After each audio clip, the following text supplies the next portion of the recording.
मदन राठौड़ पागल हो गया क्या है? मदन राठौड़ डरने वाला नहीं है तो क्यों उठाया आपने एसएचओ को, क्यों उठाया एसपी को, क्यों उठाया तहसीलदार को? आप सत्ता के अंदर बैठे हो मदन जी, आपको जवाब देना पड़ेगा। मदन जी एकदम डरे हुए हैं, उन्होंने विरोध प्रदर्शन ही तो किया, हमारे कार्यकर्ताओं ने आप पे गोली थोड़ी चलाई है।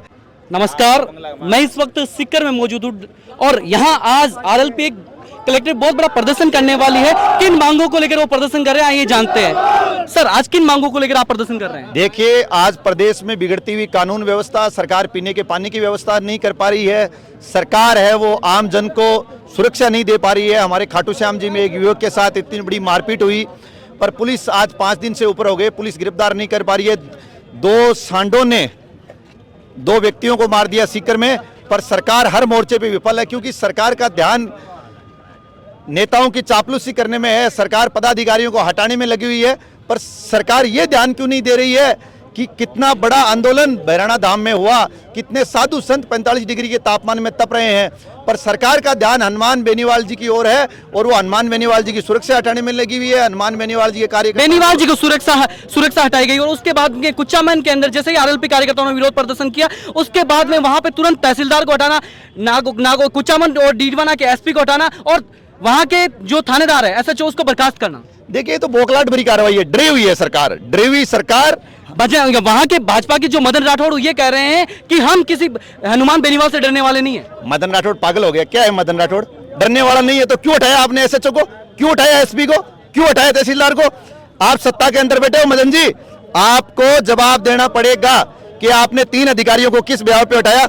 मदन जी एकदम डरे हुए हैं, उन्होंने विरोध प्रदर्शन ही तो किया, हमारे कार्यकर्ताओं ने आप पे गोली थोड़ी चलाई है और आप सत्ता में बैठे खुद कह रहे हैं कि मैं यदि बाहर निकलता तो मेरे पे गोली भी चल सकती थी। क्यों फिर आपकी पुलिस ने कार्रवाई करी, उन लोगों को पकड़ा, उनके पास बंदूक बरामद हुई क्या?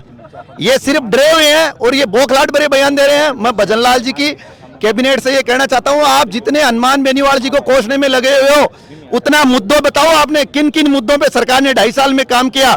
सरकार जिस मैनिफेस्टो के साथ आई थी, पेपर लीक को लेकर सरकार आई थी, सरकार कानून व्यवस्था को लेकर आई थी, सरकार कहने को मुझे सरकार उन पे काम नहीं कर रही। सरकार का ध्यान केंद्रित सिर्फ हनुमान बेनीवाल पे है, क्योंकि प्रदेश में विपक्ष की कोई भूमिका निभा रहा है तो वो व्यक्ति हनुमान बेनीवाल है, इसलिए सरकार बौखलाई हुई है। आज राजस्थान के सीएम भजनलाल शर्मा को दिल्ली से बुलावा आया है। भजनलाल जी मुझे लग रहा है बहुत जल्दी हट भी जाएंगे। आदरणीय एमपी साहब जैसे बताते हैं कि मूर्खादी राज है, मूर्खों का राज जल्दी खत्म होने वाला है। आज सीएम भजनलाल के साथ में भाजपा के जो प्रदेश अध्यक्ष मदन राठौड़, उनको भी दिल्ली बुलाया गया है। अजी तो ये तो दिल्ली अब हटने वाले हैं। कौन हटने वाले हैं? ये भजनलाल जी तो अब हटने वाले हैं, मने तो मने के यहाँ इनको हटा करके वसुंधरा को बनाएगा बीजेपी सरकार। ये भजनलाल जी इतने दिन थे, बटर गश्ती गली, एरोप्लेन घूमना। तो वसुंधरा जी का भी तो हनुमान बेनीवाल विरोध कर रहे हैं। अरे वो तो करे, तो हनुमान बेनीवाल तो राजा आदमी है, ये तो सब दुनिया के लड़ता है। 36 कौम को साथ लेके चलने वाला एक ही हनुमान बेनीवाल है।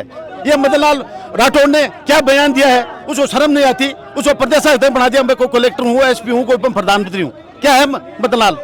कुछ नहीं है। और मैं तो ये कह रहा हूँ कि आरएलपी के आगे मुख्यमंत्री ये बनेंगे हनुमान जी बेनीवाल।